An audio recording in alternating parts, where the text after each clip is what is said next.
2025 ntabwo yigeze iba nziza kuri Shaddy Boo nk'uko benshi babitekerezaga. Hari byinshi atavuze.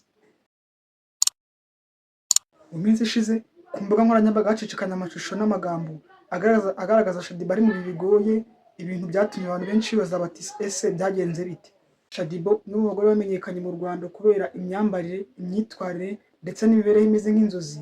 Yagaragaye mu mashusho agaragaza ko 2025 itamugendekeye neza mu magambo ye ndetse na video. Hagaragaramo umubabaro, umunaniro w'imitima n'ibihe by'ibigeragezo bitandukanye cyane n'ishusho abantu bari bamuziho.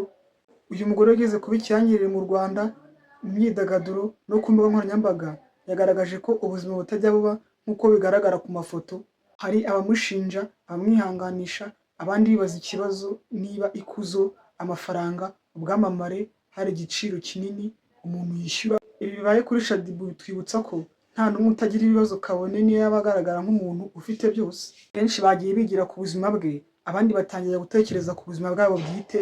Ese Shaddy Boo azongera guhaguruka agaruke ku murongo, cyangwa iyi n'indi ntangiriro y'inkuru izahindura amateka ye?